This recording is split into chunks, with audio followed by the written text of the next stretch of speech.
In the spring of 1999, the serene beauty of Yosemite National Park was shattered by a series of brutal murders that left the community in shock.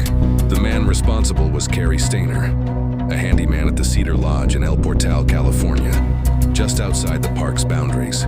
Cary's life had always been overshadowed by his younger brother, Stayner, who had been kidnapped at age 7 and held for 7 years before escaping in 1980. Stephen's story became national news, earning him admiration and fame, while Cary lived in quiet obscurity, struggling with feelings of inadequacy, resentment, and social isolation. Friends and family later noted that he was intensely jealous of his brother, feeling overlooked while Stephen received attention and praise.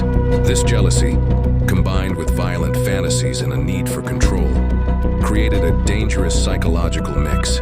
Between February and July 1999, Cary Stayner murdered 4 women in and around Yosemite. On March 19th, the charred bodies of Carol's son, 42, and Silvina Peloso, 16, were found in the trunk of a burned-out rental car. Carol had been strangled and shot, while Silvina had been sexually assaulted before being shot. A week later, the remains of Yuli Sund, 15, were discovered in a remote location, accompanied by an anonymous note reading, "We had fun with this one." She had also been sexually assaulted and her throat cut. Then on July 22nd, Joy Armstrong, 26, a naturalist visiting the park, was found decapitated near her cabin. Eyewitness accounts and forensic evidence would later link Cary to her murder. Investigators eventually focused on Cary, partly because he worked at the Cedar Lodge where the victims had stayed. On July 24, 1999, he was arrested. During an FBI interrogation, he confessed to all 4 murders, admitting that he had meticulously planned them and acted on violent fantasies that had consumed him for years. His confession revealed the depth of his obsession and the extent to which his jealousy and psychological instability had warped his mind. In federal court, Cary pleaded guilty to the murder of Joy Armstrong and received a life sentence without the possibility of parole.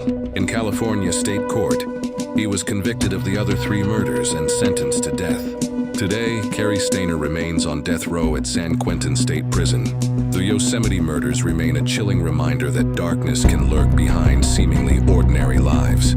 They also highlight the dangerous mix of jealousy, resentment, and isolation, showing how unaddressed psychological wounds can erupt in horrifying ways. Even amid the breathtaking beauty of Yosemite National Park, the shadow of these crimes endures, a haunting story of human tragedy and the consequences of unchecked obsession.